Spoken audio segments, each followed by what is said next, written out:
OK, alors bonjour tout le monde et bienvenue au cours d'aujourd'hui. Alors, le cours d'aujourd'hui, c'est probablement le cours qui va durer le moins long pendant la session. Donc, je doute qu'on va prendre les 3 heures. On va regarder la politique de dividendes d'une compagnie et la semaine prochaine, on va faire les fusions-acquisitions. Alors, le cours de la semaine prochaine, moi c'est mon cours préféré pendant la session parce qu'on revoit tout ce qu'on a vu pendant la session, puis on met tout ça ensemble pour tout simplement acquérir un compétiteur. Moi, je le trouve que c'est un cours qui est super le fun. Il n'y a rien de nouveau au prochain cours, mais c'est littéralement, on met tout ensemble, puis ben, c'est bien le fun. Mais le cours d'aujourd'hui, je pense que donner le cours, ça prendrait 1 heure.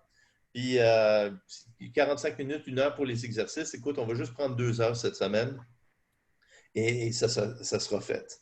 OK, alors on va regarder la politique de dividende d'une compagnie. Alors, qu'est-ce qui arrive? C'est que généralement, en temps normal, une compagnie a fait des profits. Il y a deux façons de récompenser les actionnaires. Soit que tu rembourses tes actionnaires en versant un dividende qui est cash, ou tu prends l'argent et tu le réinvestis dans la compagnie pour créer de la croissance dans la compagnie, faire augmenter le prix de l'action et donc c'est un gain capital. Alors, le prix de l'action du point de départ au prix de vente, ce serait un gain capital. Alors, deux façons, soit que tu payes un dividende ou tu fais augmenter le prix des actionnaires. Alors, le but de tout gestionnaire d'une entreprise est de maximiser la valeur des actionnaires. Donc, on utilise le bénéfice net soit pour payer ce dividende ou on peut réinvestir dans la compagnie. Une chose qui est très importante, par contre, la plupart des compagnies qui versent un dividende, c'est des compagnies qui sont matures. Et quand on dit mature, généralement, les compagnies qui sont matures ne sont pas financées 100% par des actionnaires, à moins que c'est une compagnie high-tech comme Apple. Mais si tu regardes des compagnies comme Target, on va regarder Costco aujourd'hui, ou Target, Walmart, Costco, Ford, GM, n'importe quelle compagnie qui existe depuis pas mal d'années, 2 tiers de la compagnie est financée par de la dette et 1 tiers est financé par des fonds propres. Et donc, en conséquence, qu'est-ce qu'on va faire? C'est qu'on va vouloir maintenir la structure capitale de l'entreprise.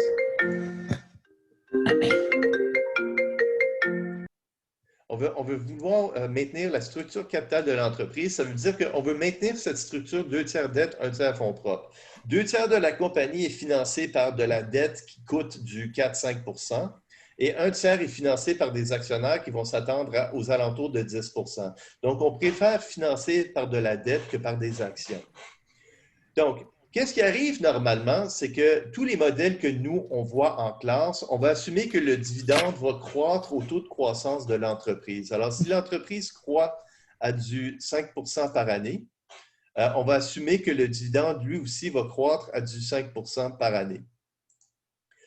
Ce qui veut dire que c'est directement proportionnel aux ventes ou à la valeur des actions. La réalité, c'est que normalement, un dividende va être versé qui va être flat. Et qu'est-ce que le dirigeant de la compagnie va faire? C'est que si jamais elle n'envisage jamais devoir couper le dividende, elle va augmenter le dividende et on va continuer de payer un dividende qui est flat. Alors, si on regarde une banque canadienne, je vais prendre l'opportunité pour retourner en ligne pour regarder Scotiabank, parce que j'ai des options dessus. Mais si on regarde Scotiabank, leurs dividendes, si tu regardes historiquement, les banques canadiennes sont perçues comme des compagnies qui sont c'est des blue chips. Alors, si tu regardes en 1995, alors ici en bas à gauche, Scotiabank versait un dividende de 7,75 sous à chaque trimestre. Et à chaque trimestre, elle versait jusqu'à temps que c'est 8 cents et 50 par action.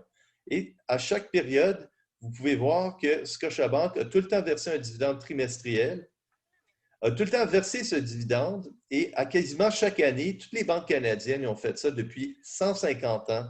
Toutes les banques canadiennes ont tout le temps versé un dividende et ont tout le temps augmenté le dividende au moins une fois pendant l'année et ça depuis 150 ans. Alors aujourd'hui, chaque action verse un dividende de 90 sous ou donc 3,60 par année. Et donc, si tu achètes aujourd'hui Scotiabank à 62 tu vas faire 5,80 de dividendes par année. Alors, il y a tout un potentiel à la hausse aussi, le gain capital. Alors, moi, j'ai acheté Scotiabank. J'ai acheté Scotiabank quand ça avait planté. Alors, j'avais acheté Scotiabank quand ça a planté aux alentours d'ici. Alors, j'ai acheté 300 actions à 58 vers ici. Et ça commence à grimper, mais il y a 1 an, elle était à 73.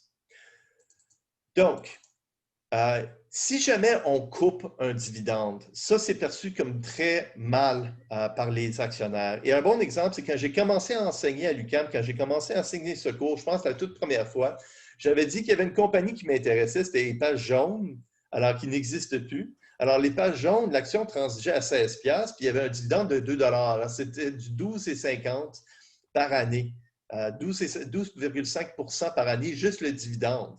Alors, mais j'avais une étudiante dans ma salle de cours qui a dit non, non, non, achète pas cette action-là, ça va faire banqueroute d'ici 2 ans. Et ça m'a paniqué, alors je n'avais pas acheté les pages jaunes et elle avait absolument raison, le prix de l'action, elle avait planté. Alors, qu'est-ce qui est arrivé avec les pages jaunes? Une action coûtait 16 payait un dividende de 2 mais vu que la compagnie devait préserver du capital, on coupait le dividende de 50 alors de 2 à 1 mais le prix de l'action, elle n'a pas chuté de 50 elle a chuté de 16 à 2 ce qui veut dire que dorénavant, les pages jaunes versent un dividende de 50 de sa valeur. Mais ils ont coupé le dividende l'année suivante et le prix de l'action est allé de 2 à 15 sous. Et finalement, Page jaune a tout simplement fermé ses portes. Donc, quand on coupe un dividende, c'est tellement mal perçu parce qu'on le sait que le dirigeant, tous les actionnaires vont commencer à questionner les dirigeants si tu coupes le dividende. Alors, si tu regardes le cas de Citigroup aujourd'hui, Citibank, elle vaut 105 milliards de dollars, la valeur des actions. Mais en 2000, si on regarde en 2009, le titre, il valait 10 fois sa valeur. 2009. Alors aujourd'hui, le titre vaut 50 dollars par action ou 33 dollars par action. Mais en 2007, il valait 500 dollars par action. Il y a eu un reverse split.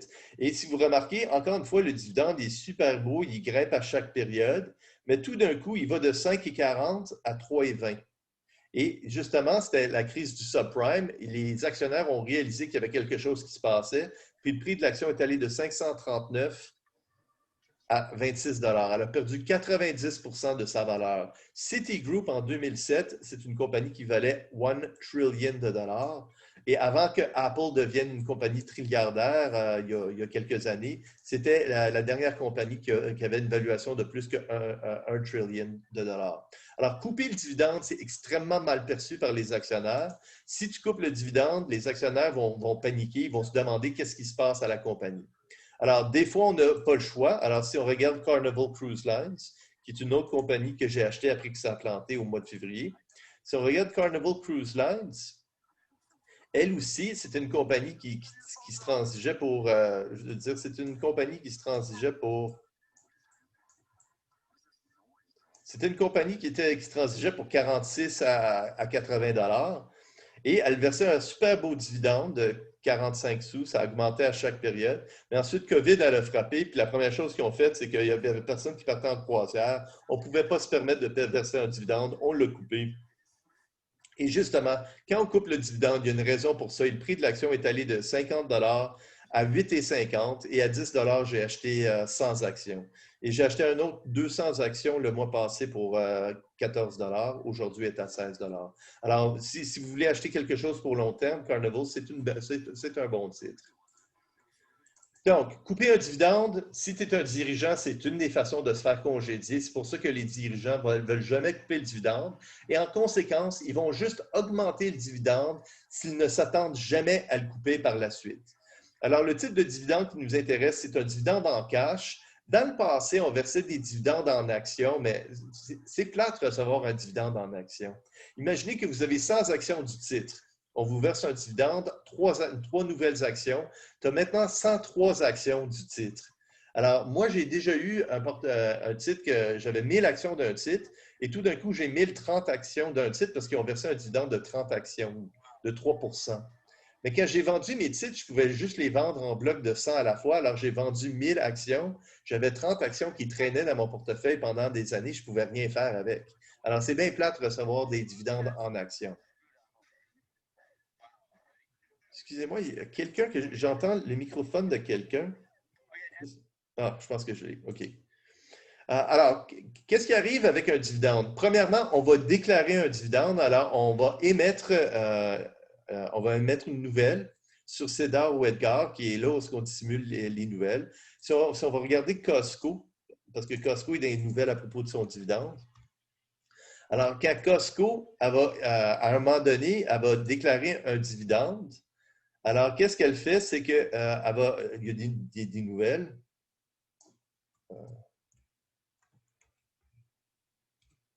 Alors, quand il émet des titres, alors, Costco announces $10 dividend. Alors, ça, c'est un dividende spécial. C'est de ça que je veux parler dans une seconde. Puis quoi d'autre? OK. Alors, qu'est-ce qui arrive normalement? Pour n'importe quelle compagnie, tu déclares un dividende. Alors, Scotiabank, elle va déclarer un dividende. La date de déclaration, c'est la date qu'elle déclare le dividende. Je vais voir si je suis capable de le trouver. OK. Alors, BMO peut-être?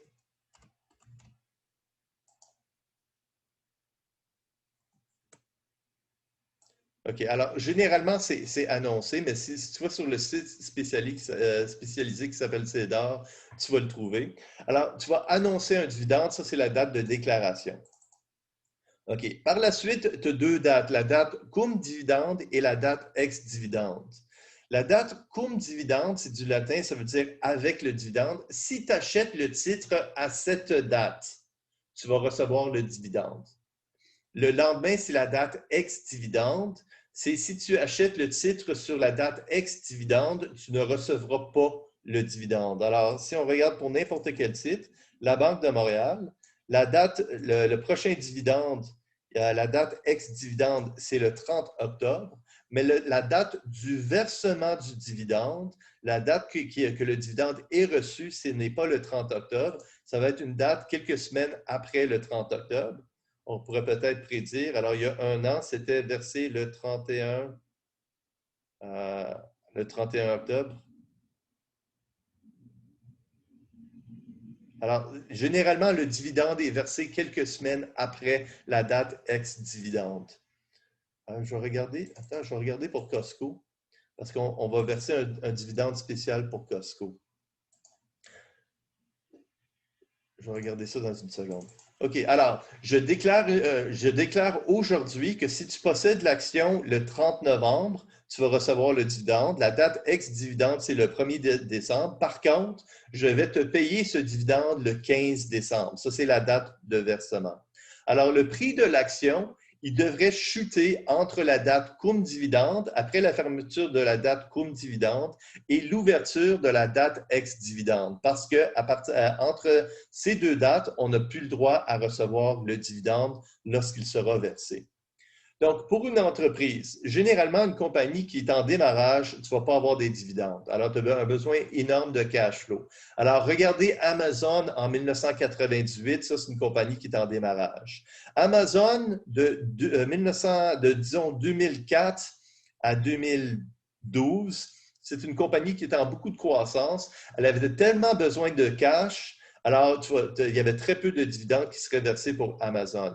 Même chose pour Apple. Je veux dire, si tu regardes Apple dans les années 80, il y avait une période de croissance. Puis par la suite, tu deviens une compagnie qui est mature. Alors, Amazon, entre 2012 et 2018, 2012 et aujourd'hui, c'est une compagnie qui est devenue plus ou moins mature. Alors, il y a moins de projets avec des projets profitables. Tu as moins de besoin de liquide, donc tu as plus d'opportunités à verser un dividende. Apple, c'est un bon exemple de ça. Apple avait des dizaines de milliards de dollars qui traînaient dans ses coffres, puis elle n'avait plus de projet en 2015. Donc, elle a commencé à verser un dividende depuis 2014-2015. Et une compagnie qui est en déclin, bien, c'est tout simplement une compagnie que, je veux dire, qui commence à quitter. Les Pages jaunes, c'était une compagnie qui était en déclin. Alors, souvent, qu'est-ce qui arrive? C'est qu'une compagnie qui est en déclin, bien, c'est une compagnie qui est passée, qui est un peu passée. Mais généralement, toutes tes lignes d'affaires, tu n'as plus d'investissement dans tes lignes d'affaires, c'est juste du cash qui sort. Puis un bon exemple de ça, c'est la compagnie Bell Canada. Il y a une ligne d'affaires de Bell Canada qui génère quasiment 50 de ses profits et elle investit quasiment zéro dans cette ligne d'affaires. C'est les téléphones publics. À chaque fois que vous devez mettre 25 cents ou mettre votre carte de crédit, c'est 50 cents le téléphone ou une pièce avec la carte de crédit. À chaque fois que vous utilisez un téléphone, c'est quasiment juste du profit. Il n'y a aucun investissement nécessaire là-dedans, mais c'est une ligne d'affaires qui est en déclin. Alors, c'est juste du cash qui rentre pour Bell Canada. Et avec ce cash-là, tu peux verser, si tu n'as pas beaucoup de projets, tu peux verser plus de dividendes, tu peux rembourser tes actionnaires. Donc, c'est quoi la différence entre un dividende et un rachat? Alors, la compagnie Walmart, qu'est-ce qu'elle a fait? C'est qu'elle rachète des titres à chaque période. Alors, elle a beaucoup de profits.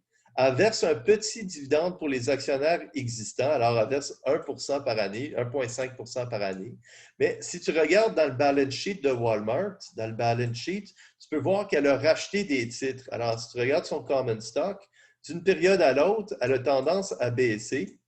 Pourquoi? Elle est tout le temps en train de prendre une partie de ses profits pour racheter, pour racheter des actions de sa compagnie. Alors, c'est comme verser un dividende parce que une action, le prix d'une action, c'est la valeur des profits de l'entreprise ou des cash flows de l'entreprise divisé par le nombre d'actions.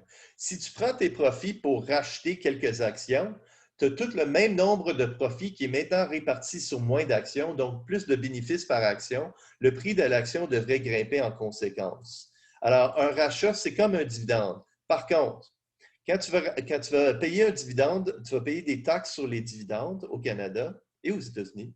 Et généralement, quand tu vends ton titre, tu es imposé, quand tu fais un rachat, tu fais augmenter le prix du titre, tu vas être imposé sur le taux des gains capitaux quand tu fais la vente. Je pense qu'au Canada, le taux de gain capital, c'est la moitié du taux personnel, parce que je pense que la loi dit que la moitié du gain capital est imposable. Alors, si tu payes du 50 et la moitié de ton gain capital est chargé de 50 c'est comme 25 qui est chargé sur ton gain. Alors, le taux de gain capital, tu pourrais dire, c'est 50 le niveau du taux personnel. OK, alors, quand tu payes un dividende, le nombre d'actions ne change pas. Ça veut dire que les propriétaires, leur part de l'entreprise ne change pas. Par contre, tu réduis la valeur des fonds propres parce que tu sors du cash. Alors, tout ce qui est investi dans la compagnie, on appelle ça un bénéfice non réparti. Alors, tous tes profits que tu verses en dividende, tout ce qui reste, c'est un bénéfice non réparti. Alors, si tu ne payais pas de dividende, tu aurais plus de fonds propres, plus de bénéfices non répartis. Et donc, si tu payes un dividende de, disons, 1 tu devrais en théorie réduire le prix de l'action. Mais il y a des taxes qui viennent jouer là-dessus. Alors, le prix de l'action va chuter aux alentours de 1 mais ça ne va pas être exactement 1 Pour un rachat, tu es en train de réduire le nombre d'actions existantes. Donc, tous les profits futurs seront répartis sur moins d'actions. Ça devrait faire augmenter le prix de l'action. Et ça change le contrôle. Alors, les 5 sons de Sam. Alors, Sam Walton, c'est le fondateur de Walmart. Les 5 fils et filles de Sam et leurs conjoints. Alors, les 5, si tu regardes Walmart, si tu regardes les holders, les 5 enfants de Sam Walton, les 5 enfants possèdent 51 de la compagnie. Alors, les inside roster, si tu regardes, ça c'est les dirigeants. Alors, tous les propriétaires de l'entreprise, alors, tu es peut-être capable de le trouver ici, 51 de la compagnie, c'est les 5 enfants de Sam Walton. Alors, quand lui est décédé, chacun possédait comme 7 de la compagnie, mais à travers les années, la compagnie, elle a racheté des titres, racheté des titres, racheté des titres. Alors, entre ces 5 enfants, ils possèdent 51 de la compagnie. Et le 49 qui reste est transigé sur la bourse. Inside roster, peut-être? Stuart Walton. Insider transactions. Non. Alors, ça, c'est. Non, ça ne nous dit pas qui est le propriétaire. C'est dommage parce qu'avant, on était capable de le savoir. Major holders, normalement, on le savait ici. Ah, ben, OK. Ben, c'est ça. Chaque enfant possède un peu plus que 10 de la compagnie. Et si on regarde Walmart, c'est une compagnie qui vaut. Alors, si tu possèdes 10 de Walmart, chaque enfant de Sam Walton vaut 43 billions de dollars, vu qu'il possède 10 d'une entreprise qui vaut 430 billions de dollars. Pas pire, hein? Alors, quand tu rachètes des titres, Si tu possèdes le même nombre d'actions, tu as un plus gros pourcentage de la compagnie. Alors, il y a 25 ans, les enfants de Sam Walton possédaient 35 de la compagnie. Ils n'ont jamais vendu un titre, mais la compagnie, elle a racheté 15 ou 30 des titres qui existaient sur le marché. Donc, maintenant, ils possèdent 50 de la compagnie. Alors, imaginez ça. Il y a 100 millions de titres, toi, tu en possèdes 35 millions. Par contre, si tu rachètes 30 millions de titres, il en reste 70 millions sur le marché, toi, tu en possèdes 35 millions. Donc, tu possèdes dorénavant 50 de la compagnie. Alors, ça réduit la valeur des fonds propres parce que tu utilises des valeurs propres pour racheter des fonds. Tu utilises des profits pour racheter des actions. Alors, tu rachètes des fonds propres, tu les enlèves du balance sheet. Et ça devrait te faire augmenter le prix de l'action. Et quand tu vas vendre l'action, tu vas être taxé au niveau des gains capitaux. Donc, la politique de dividende. Nous, on avait vu le modèle de Gordon. Alors, le modèle de Gordon nous disait que le prix d'une action aujourd'hui est égal au dividende au temps 1, moins le rendement attendu des actionnaires, moins le taux de croissance. Donc, si on regarde le rendement attendu des actionnaires, si je multiplie par R moins G de chaque côté et je divise par P de chaque côté, je vais avoir R moins G du côté gauche est égal au dividende au temps 1 divisé par P. Et si je soustrais le G par la suite, je le mets de l'autre côté, ça me dit que le rendement des actionnaires est égal au taux de dividende plus le taux de croissance de la compagnie. Alors, le taux de croissance, c'est aussi le taux de croissance du prix de l'action.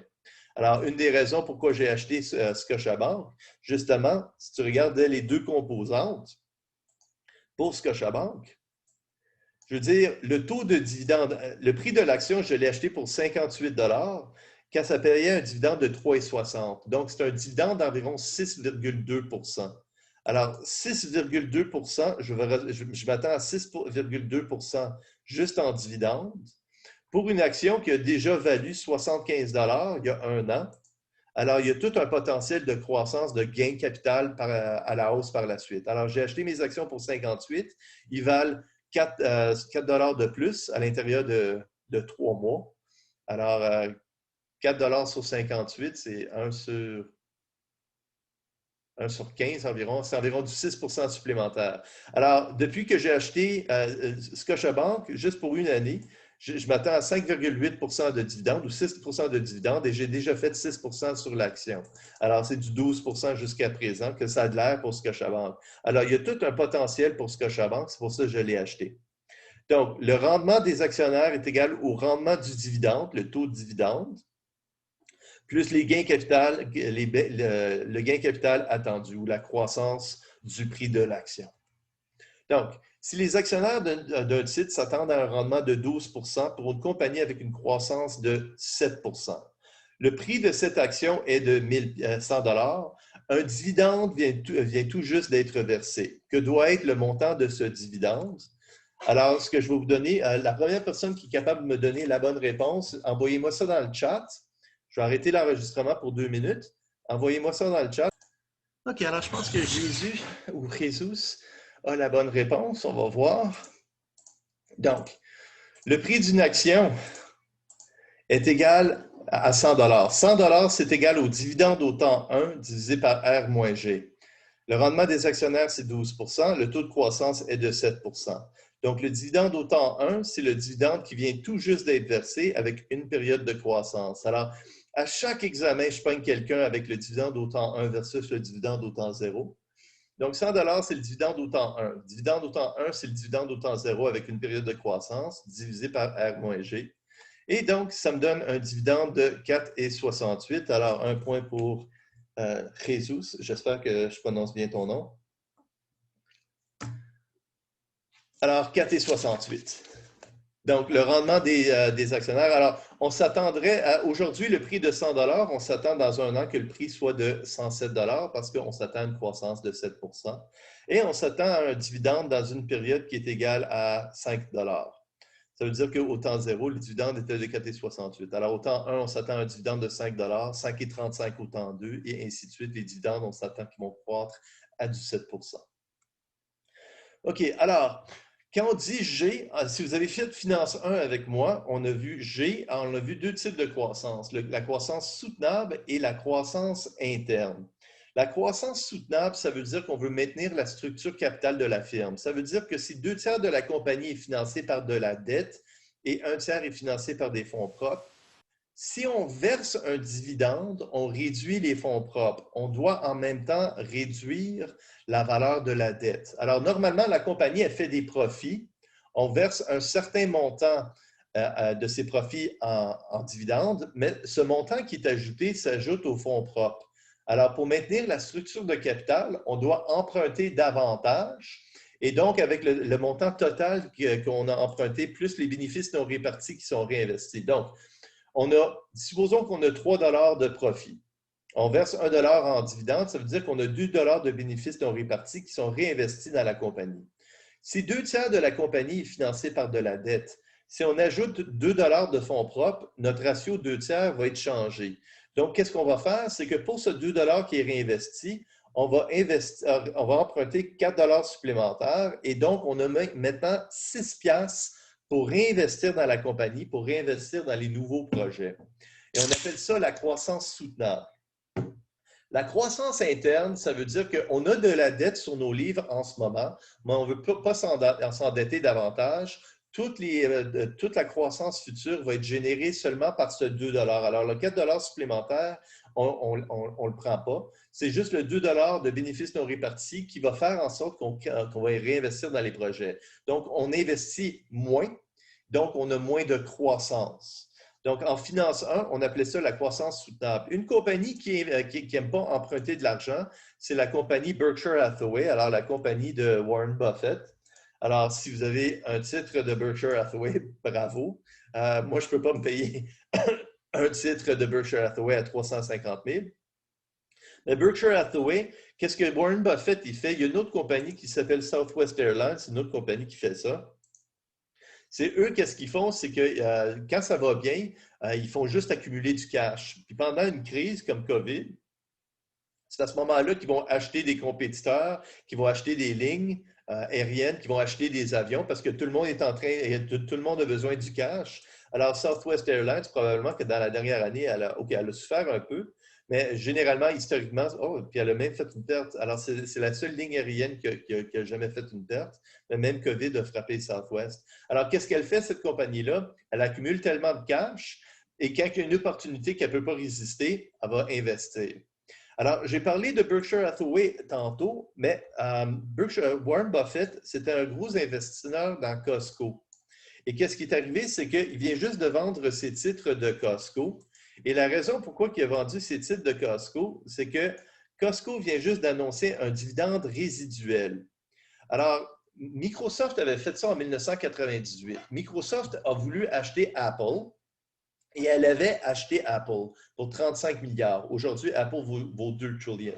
Mais le gouvernement américain a dit non, tu serais un monopole, on ne veut pas que tu fasses ça. Alors, antitrust, tu ne veux pas acheter Apple. Petit problème, Microsoft avait 50 milliards qui traînaient dans ses coffres, ne savait pas quoi faire avec. Alors, ils ont versé un dividende une fois, un dividende résiduel ou un dividende spécial de 50 milliards de dollars. Puis Costco vient juste d'annoncer ça mardi passé, qu'elle va verser un dividende de 10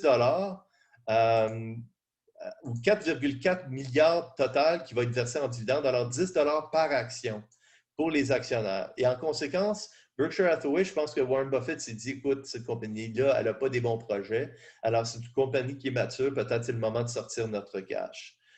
Alors, on a déclaré ce dividende, la date de déclaration. Je vais juste voir en quelle date que ça va être versé. Oh, on n'a pas assez d'informations. Alors, c'est ça. Alors, vu que Costco, elle a tellement peu de dettes, elle n'a pas beaucoup de projets d'investissement, elle va verser un dividende de 10 par personne pour rembourser ses actionnaires. On appelle ça un dividende résiduel. OK, alors, le taux de croissance, si tu regardes le rendement des fonds propres, si tu réinvestis toutes tes actions dans la compagnie, le rendement des fonds propres, c'est ton taux de croissance. Et si tu réinvestis 0%, tu payes 100% en dividende, ta croissance va être de 0. Alors, c'est ton rendement de tes fonds propres multiplié par le pourcentage que tu réinvestis de ton bénéfice net. Donc, si tu payes 15% en dividendes, tu retiens 85 de ton bénéfice net pour réinvestir. Alors, ton taux de croissance de ta compagnie va être 85 fois le rendement des fonds propres, le return on equity, le rendement des fonds propres, qui est tout simplement le rendement, pour chaque dollar investi, quel est le rendement attendu. Alors, regardez d'une façon très simple. Si la valeur des fonds propres est de 1 million et tu fais un bénéfice net de 20 200 000. Si tu réinvestis tout ton 200 000 dans la compagnie, la valeur des fonds propres est maintenant de 1,2 million. Alors, la croissance, elle est de 20 Si par contre, la valeur de tes fonds propres, c'est 1 million et tu verses 200 000 en dividendes, il y a zéro qui est réinvesti dans la compagnie, la valeur des fonds propres demeure 100 000 le taux de croissance est de zéro. Donc, si tu as des bons projets, en théorie, tu devrais réinvestir tout ton argent dans ta compagnie. Si tu n'as pas vraiment des bons projets, tu devrais payer ça à tes actionnaires. Et la raison pourquoi on dit ça comme ça, c'est que tu regardes des compagnies comme Nortel ou CAE, Canadian American Engineering, c'était des grosses compagnies d'ingénieurs et eux ont tellement dépensé de l'argent sur des lignes d'Internet qu'ils n'ont jamais été rentables. Alors, ils ont investi comme des fous sur des projets qui n'ont jamais fait un profit. Alors, je veux dire, c'était des mauvais projets. À la place, on aurait pu récompenser nos actionnaires. Donc, le taux de rétention, c'est 1 moins le pourcentage qu'on verse en dividendes. Donc, si je verse 15 de mon bénéfice net en dividendes, je retiens 85 okay. Et c'est la valeur au livre des fonds propres qu'on va regarder et non la valeur marchandise. C'est non le prix de l'action, mais bel et bien la valeur des fonds propres. Alors, un exemple de l'examen de 2017, alors j'ai décidé de faire une slide avec. La valeur au livre d'une action au début de l'année était de 22 $. Le taux sans risque était de 3 le rendement du marché était de 10 et on a bêta. Donc, on est capable de calculer le rendement des actionnaires avec le modèle CAPM. On retient 30 on réinvestit 30 dans la compagnie. Ça veut dire qu'on verse 70 du bénéfice net en dividendes. Et l'année passée, chaque action, elle avait un bénéfice net, un earnings per share de 4,25. Alors, chaque titre, si on regarde chaque titre, elle a un earnings per share. C'est un des premiers chiffres qu'on va regarder, le bénéfice par action. Alors, pour Costco, chaque action, elle a un earnings per share, un bénéfice par action de 9,2. Alors, un chiffre qui est très important, c'est ton court bénéfice, le price to earnings. Tu prends le prix de l'action et tu divises ça par les earnings per share pour voir combien d'années que ça te prendrait pour récupérer ton investissement. Alors, le délai de récupération, c'est le court bénéfice. Ça voudrait dire que si je reçois 9,02 $ par année, ça me prendrait 42 ans pour récupérer 384 $. Généralement, un court bénéfice en dessous de 14, c'est considéré comme bon. En haut de 14, ça pourrait quand même être bon si la compagnie elle a des bons projets. Mais ça a l'air pour Costco, moi, je pense que le titre est un peu surévalué. Alors, ce n'est pas aujourd'hui que je voudrais acheter Costco. Donc, quel est le rendement attendu des actionnaires d'une compagnie? On va utiliser CAPM. Quel est le rendement des fonds propres de la compagnie? Alors, on va regarder le bénéfice net versus la valeur au livre. Quel est le taux de croissance attendu de la compagnie? Quel est le dividende attendu dans la prochaine année? Alors, on va prendre le dividende de la dernière année. Alors, on a le taux de rétention. 70 est versé en dividende. On connaît le bénéfice de l'année passée. Alors, 70 de ce montant est versé en dividende. Et si on calcule le taux de croissance, on pourrait calculer le dividende de l'année prochaine. Quel est le prix sans arbitrage, alors la valeur marchande de cette action, selon le modèle CAPM? Donc, rendement attendu des actionnaires de cette action, CAPM.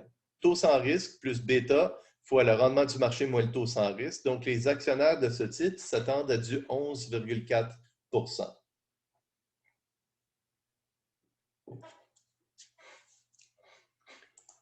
Quel est le rendement des fonds propres de la compagnie? Alors, le return on equity, c'est le bénéfice net divisé par la valeur des fonds propres.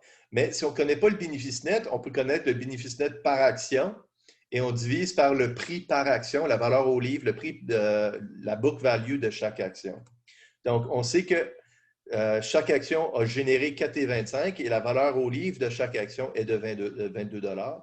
Ça veut dire que pour chaque dollar qui est investi dans la compagnie, on s'attend à du 19,32 %.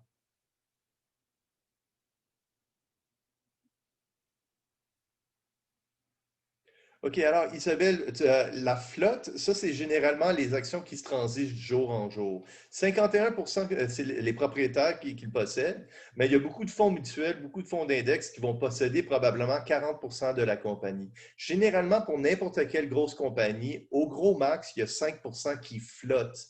Alors, floating shares, c'est ceux qui se transigent au jour le jour. Ça voudrait dire que si tu achetais toutes les actions qui étaient sur le marché, qui se vendaient aujourd'hui, ce seraient les actions flottantes. Et si tu les achetais toutes ou si tu les vendais toutes, le prix de l'action va bouger beaucoup. Alors, c'est pour ça, si tu achètes 1 million d'actions de Walmart, tu pourrais faire, tu n'achètes même pas 1% de 1% de la compagnie, mais tu pourrais faire bouger le titre de 5%. OK, alors le rendement des fonds propres. Bénéfice net par action, divisé par la valeur d'une action, la valeur au livre. Donc, pour chaque dollar investi, on s'attend à 19,32 pour cent. Quel est le taux de croissance attendu de la compagnie? On dit qu'on réinvestit 30 dans la compagnie. Ça veut dire qu'on verse 70 en dividendes. Donc, on va réinvestir 30 de ce rendement et 70 va être versé sous forme de dividendes. Alors, on va juste retenir 30 de 19,32 de rendement et ça va nous donner un taux de croissance d'environ 5,8 pour cent.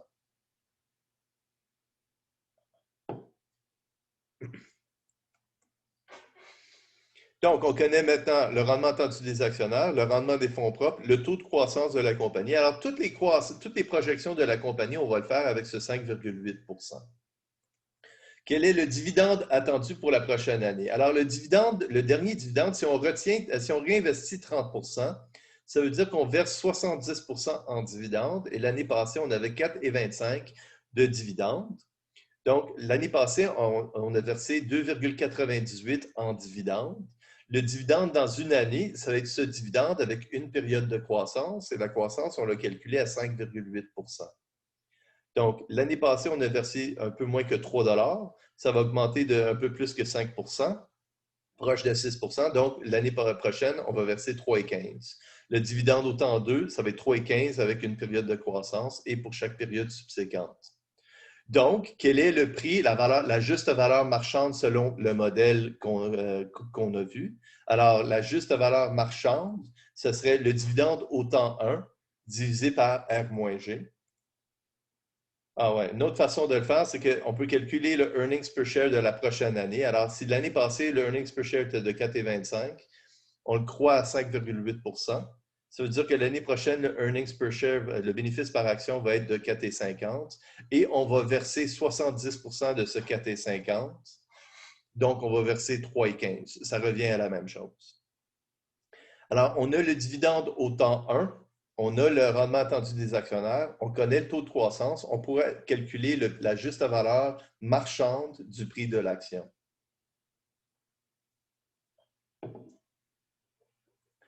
Donc, la juste valeur marchande de cette action, le prix d'une action au temps 0, c'est égal au dividende au temps 1, divisé par R, qu'on a calculé à 11,4 moins G, qu'on a calculé à 5,8 Donc, le prix d'une action est égal à la juste valeur marchande de cette action est de 56 et 2 sous. La book value d'une action, on l'a calculé qu'elle était de 22 mais la juste valeur marchande devrait être de 56 Donc, selon notre modèle, si le prix de l'action est en dessous de 56, on devrait l'acheter. Si le prix de l'action sur le marché est en haut de 56, on devrait la vendre. Alors, selon notre modèle. Il y a une autre statistique qui intéresse beaucoup de personnes. On appelle ça price to book. Alors, la valeur marchande du titre divisée par la valeur au livre. Alors, 56 divisé par 22. Warren Buffett, il adore acheter des titres où est-ce que le prix de l'action est plus petit que sa valeur au livre. Alors, la valeur au livre, c'est la valeur en théorie de liquidation. Alors, il y a des compagnies où est-ce que le prix de l'action est inférieur à la valeur de la compagnie si on la liquidait. Alors, lui, il adore acheter des titres qui sont comme ça. Il met des bons gestionnaires et généralement, le prix de l'action revient. Alors, historiquement, sur les 50 dernières années, Warren Buffett a fait du 20 par année. Alors, le marché fait du 10 mais lui, il fait du 20 par année. Alors, peut-être qu'il connaît quelque chose que je ne connais pas. OK, alors qu'est-ce qui affecte les dividendes? Si on veut protéger du capital, on va couper le dividende. Si on n'a pas besoin de, si on n'a pas des bons projets puis on a trop de capital, on va verser des dividendes. Si on ne verse pas de dividendes, on va garder de la liquidité. Alors, liquidité, c'est tout simplement s'il y a un problème qui se réalise, on est capable de tout simplement le régler parce qu'on a du cash en main. Le dividende va affecter le prix de l'action dépendant du taux de taxe sur les dividendes et le taux de gains capitaux. Alors, imaginez qu'une compagnie comme Costco verse un dividende de 10 par action. Mais les taxes et dividendes sont de 50 puis les gains capitaux sont de 10 Alors, le monde va préférer un gain capital. Alors, qu'est-ce qui va arriver? C'est que le monde va vendre leur action aujourd'hui, ce qui va faire baisser le prix de Costco. Et après, à la date ex-dividende, on va racheter Costco le lendemain du dividende. Alors, supposons que la veille, le prix de l'action de Costco était de 332 c'est quoi, 384 et on va verser un dividende. Aujourd'hui, c'est la date cum dividende. On va décider de vendre le titre avant la fermeture aujourd'hui. Demain, c'est la date ex-dividende. Donc, le prix de l'action devrait chuter à 374 et je la rachète demain pour 374 La différence, par contre, le 10 qui est versé cash, ça devient un dividende. Mais le 10 si je l'ai versé hier, si j'ai vendu hier puis j'ai acheté aujourd'hui, ce 10 ça devient un gain capital. Donc, qu'est-ce qui va arriver? C'est que tous ceux qui sont en train de vendre la veille vont faire baisser le prix et le lendemain, ils vont acheter l'action. Alors, la chute du prix de l'action ne va pas être de 10 Si l'inverse est vrai, supposons que les dividendes sont taxés à du 10 et les gains capitaux sont taxés à 50 le monde va préférer un dividende à un gain capital. Alors, le meilleur moment pour acheter le titre, c'est la veille du versement d'un dividende. Donc, aujourd'hui, on va acheter le titre pour 384. Demain, il va chuter à 374 et on va le vendre. Si jamais on veut le vendre, on va le vendre immédiatement après le versement d'un dividende. Donc, qu'est-ce qui arrive? C'est que tout le monde est en train de vendre avant le versement du dividende et tout le monde va acheter avant le versement du dividende et tout le monde va vendre après le versement du dividende. Alors, l'écart va être plus grand que 10 pour Costco.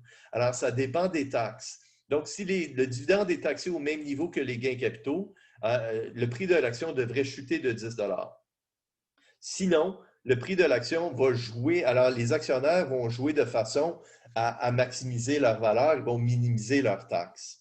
Donc, ça, on appelle ça la préférence des actionnaires. Certaines personnes préfèrent un dividende, certaines personnes préfèrent un gain capital. Alors, si une compagnie est en croissance, on a beaucoup de projets, on ne peut pas verser de dividendes. Et une autre chose, une compagnie qui verse un dividende est généralement perçue comme plus stable.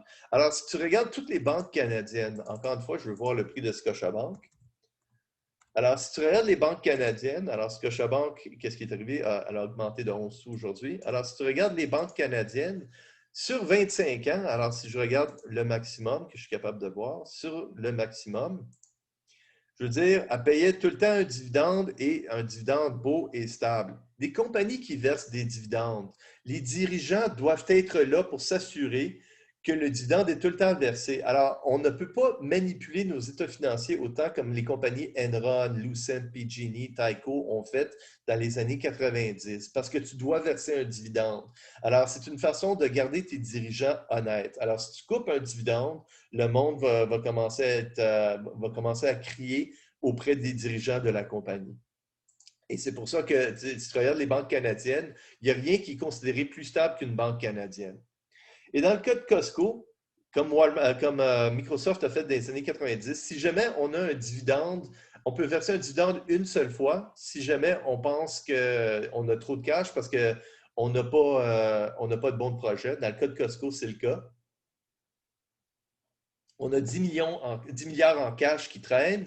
On a 5,5 milliards de dettes totales qui restent à rembourser. Donc, on va tout simplement verser un dividende de 4 et de 4,4 milliards, 10 par action. Alors, on appelle ça un dividende résiduel. Ça ne fait pas partie des dividendes normaux. Alors, supposons que le ratio d'endettement optimal d'une firme est de 40 Ça veut dire que 60 de la compagnie est financée par des fonds propres. Si une compagnie elle a des cash flows de 60 000 Alors, regardez, vous avez une compagnie qui vaut 5 milliards, la valeur des actifs, c'est 5 milliards. Tu as 2 milliards, 40 2 milliards qui est de la dette et 60 qui est des fonds propres, donc 3 milliards. Si tu as un cash flow de 60 000, tu as maintenant 3 millions 60 000 pour 2 milliards, 2 millions de dettes. Donc, ton ratio d'endettement, il tombe. Et généralement, la compagnie, elle est maximisée là où est-ce qu'on minimise le coût du capital. Alors, ce ratio d'endettement, il est fixé généralement par la compagnie. Au cours 2, on a dit que la compagnie est maximisée là où est-ce qu'on minimise WACC. Et probablement pour la compagnie, on minimise WACC quand on est endetté à 40 Pour la plupart des compagnies à la bourse, les compagnies matures comme Walmart, Target, Costco, c'est 2 tiers dette, 1 tiers fonds propres. Alors, si tu as des cash flows annuels, ça, c'est des fonds propres qui vont augmenter de 60 000 mais tu dois t'endetter davantage si tu ne verses pas un dividende. Donc, si tu reçois 60 000 cash, tes fonds propres vont augmenter de 60 000, tu dois emprunter 40 000 de dette, et donc, tu vas avoir 100 000 supplémentaires de cash qui rentrent dans l'entreprise, 60 qui va être financé par des fonds propres et 40 000 que tu viens juste d'emprunter qui est financé par de la dette. Alors, ta structure capitale reste à 40 Donc, pour maintenir le ratio optimal, tu dois t'endetter à 40 Par contre, si tu as des projets, alors tu as maintenant 100 000 pour investir. Si tu as des projets d'investissement de 80 000 tu as 100 000. Tu investis 80 000 dans des projets, il te reste 20 000 combien est-ce que tu peux verser de dividendes? Encore une fois, il ne faut pas oublier que 40 de la compagnie est financée par de la dette. Alors, si tu réduis tes fonds propres de 20 000 ta dette elle reste au même niveau, ton niveau d'endettement proportionnel va augmenter. Donc, ça voudrait dire sur le 20 000 qui te reste, 40 va être utilisé pour rembourser de la dette et 60 va être utilisé pour rembourser des fonds propres. Si par contre, tu as des projets d'investissement de 150 000, tu as juste 100 000 donc tu ne peux pas verser un dividende et tu dois aller chercher un autre 50 000 supplémentaires. 40 va être financé par de la dette, 60 va être financé par des titres. Alors, c'est généralement mal perçu émettre des titres. Donc, on va faire le calcul. Donc, le ratio d'endettement optimal de la firme, c'est 40 Si on a des cash flows annuels de 60 000 on a besoin d'un niveau d'endettement. Alors, inventez n'importe quel chiffre pour une compagnie. Alors, une compagnie, elle a 5 millions en actifs. 40 c'est de la dette, 60 c'est des fonds propres. Donc, 2 millions de dettes, 3 millions de fonds propres.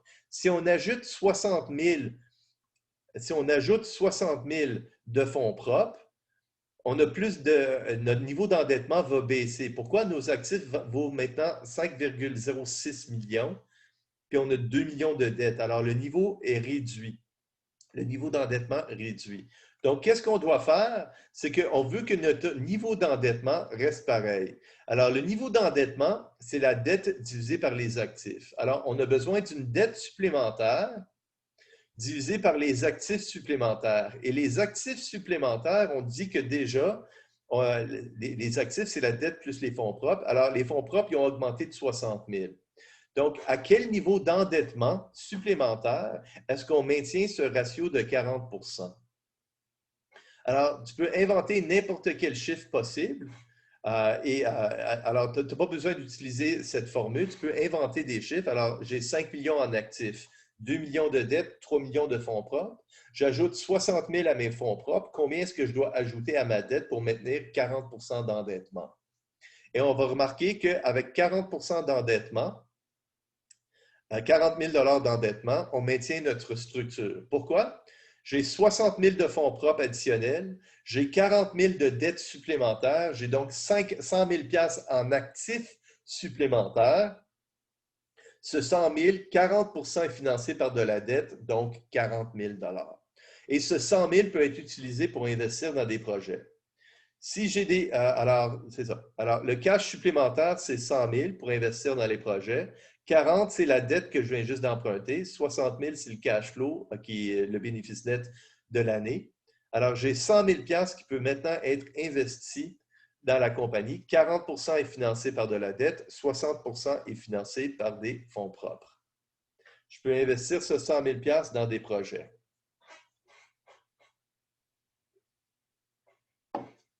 Donc, si les projets sont de 80 000 $, j'ai 100 000 $ que je peux investir, 80 000 pour les projets, il me reste 20 000 $.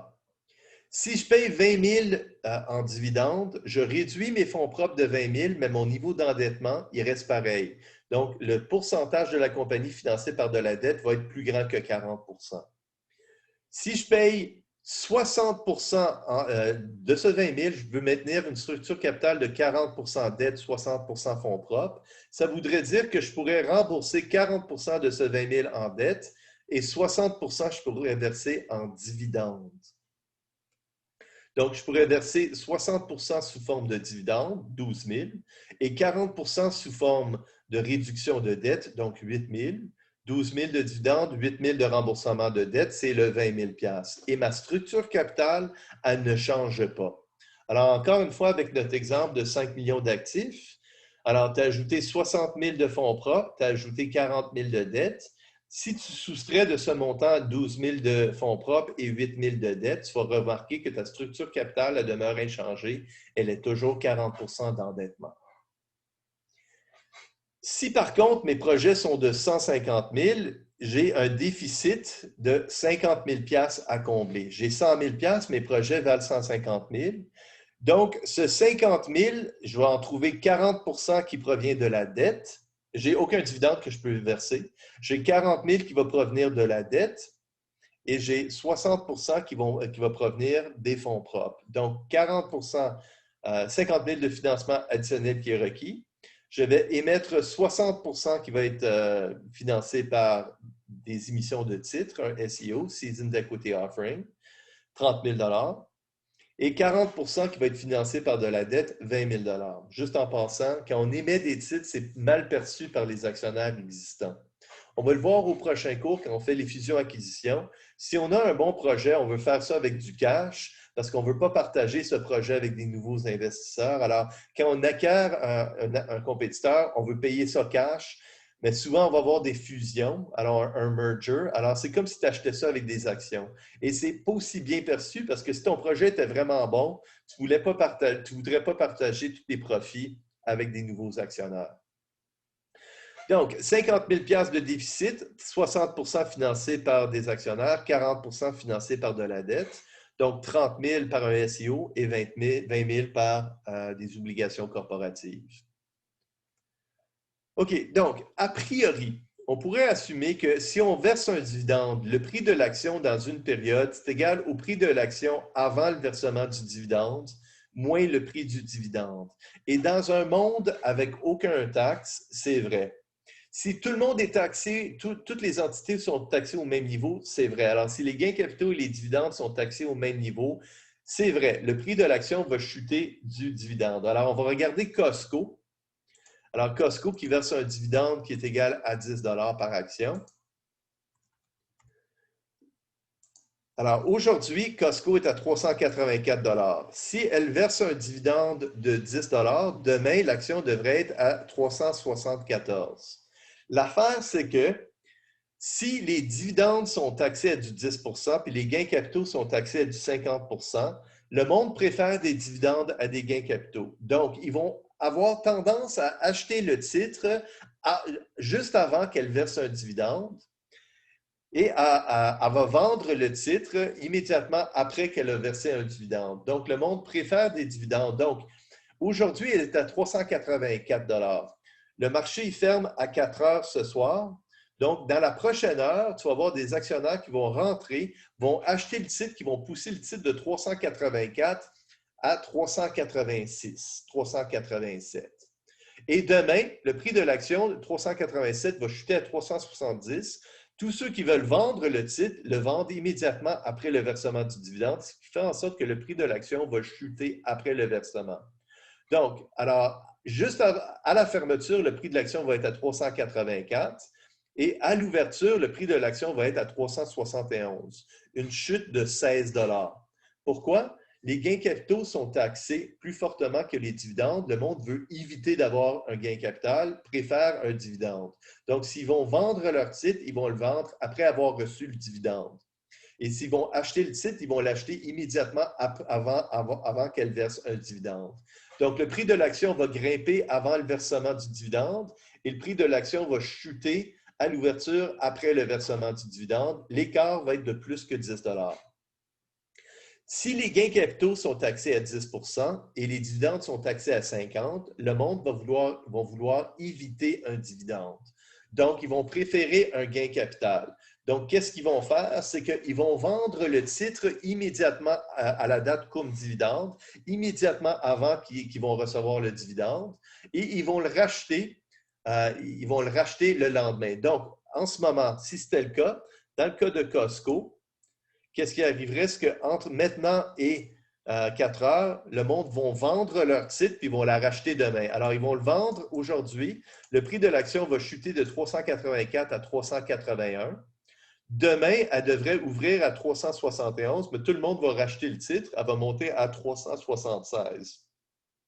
Donc, au lieu de, quand on verse un dividende de 10 $, le prix de l'action entre la date comme dividende et la date ex-dividende, elle va juste chuter de 5 $ parce que le monde va préférer un gain capital à un dividende. Donc, ça dépend des préférences des gestionnaires. Je veux dire, les fonds mutuels s'en fichent parce que dès que tu ne sors pas de l'argent de ton fonds mutuel, tu ne payes pas de taxes dessus. Les fonds d'index, c'est la même chose. Les régimes de retraite s'en fichent, mais il y a certains investisseurs personnels qui vont préférer un versus l'autre. Donc, un gain capital. Alors, si tu vends ton action aujourd'hui, tu la rachètes demain, la différence de prix, ça devient un gain capital. Si tu as l'action aujourd'hui et tu vends l'action demain, tu vas recevoir un dividende. Donc, si tu fais un gain capital, tu es taxé au niveau des gains capitaux. Si tu reçois un dividende, tu es taxé au niveau des dividendes. Donc, la chute de prix devrait être de telle façon à ce que recevoir un dividende après impôt est égal à recevoir un gain capital après impôt. Et c'est ça qu'on va regarder. Donc, la valeur d'un gain capital est égale au prix d'achat moins le prix de vente. Alors, si tu achètes une action, alors ici, ce qu'on va faire, c'est qu'on va regarder le prix de vente avant l'achat, mais ça revient à la même chose. Alors, j'achète, le prix de l'action est ici, je la vends. Le lendemain, après le versement du dividende est ici, je le rachète. Tout ça, c'est considéré comme un gain capital. Ça va être taxé au niveau des gains capitaux. Alors, sur le montant de la chute, qui serait un gain capital, parce que tu l'as shorté ici, tu l'as acheté ici, ça devient un gain capital. Pour chaque dollar que tu fais, tu payes un certain montant en taxes. Qu'est-ce qui te reste? C'est 1 moins le taux de taxe. Donc, si tu payes 10 en gains capitaux, il te reste 90 %. Alors, le gain capital fois 1 moins le taux sur les gains capitaux. Si tu gardes l'action et le prix de l'action est ici et chute ici, tout ça, c'est considéré un dividende. Tu es taxé au niveau des dividendes. Alors, pour chaque dollar que tu fais de dividende, tu payes un pourcentage en dividende. Donc, si tu es taxé à 50 pour chaque dollar qui est reçu, il te reste 50 après avoir payé tes taxes. Et ce qu'on dit, c'est que la valeur du gain capital après impôt est égale à la valeur du dividende après impôt. Donc, le gain capital après impôt est égal au dividende après impôt. Et si on isole le gain capital d'un côté, alors la chute de prix, en divisant de chaque côté par 1 moins le taux sur les gains capitaux, ce que ça nous dit, c'est que la chute de prix attendue de l'action, alors le prix de l'action aujourd'hui moins le prix demain, est égal au dividende après impôt divisé par 1 moins le taux sur les gains capitaux. Donc, le dividende après impôt est égal au gain capital après impôt. Si on regarde juste la composante gain capital en divisant 1 pour moins les taxes, alors la chute de prix attendue est égale au dividende après impôt divisé par 1 moins le taux sur les gains capitaux. Et ça, c'est selon notre modèle. Donc, un exemple. Le prix de Walmart est de 80 $. Les gains capitaux sont taxés à 40 %. Les dividendes sont taxés à 10 %. Donc, on va préférer un dividende à un gain capital. Donc, si on paye un dividende de 1,50 $, le prix de l'action devrait chuter le prix de l'action devrait chuter de plus que 1,50 parce que le monde va acheter le titre avant le versement du dividende. Ils vont avoir tendance à le vendre après le versement du dividende. Alors, l'écart va s'étirer. Attends, je vais mettre ça avec la caméra. Alors, si 1,50, c'est la chute attendue, mais on préfère un dividende, on va acheter le titre avant le versement du dividende et on va vendre le titre immédiatement après le versement du dividende. Donc, la chute de prix devrait être plus grande que 1,50. OK, alors que devrait être le prix de l'action après le versement du dividende? La première personne qui me donne le prix, je vais lui donner un point bonus. Donc, quel est le prix de l'action après le versement du dividende? Donc, on paye un dividende de 1,50.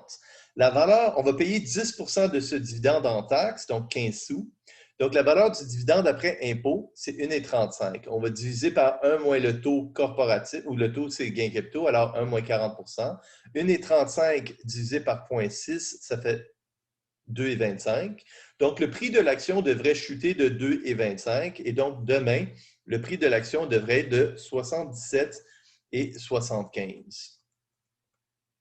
Donc, le prix de l'action devrait chuter de 2,25. Donc, la valeur du dividende après impôt, c'est 1,35. Et la valeur du gain capital après impôt, alors un gain capital de 2,25 taxé du 40 est équivalent à un dividende de 1,50 taxé à 10 qui est de 1,35. Donc, la chute de prix devrait être de 2,25. Si le prix de l'action est de 80 ça voudrait dire que le prix de l'action devrait chuter à 77,75.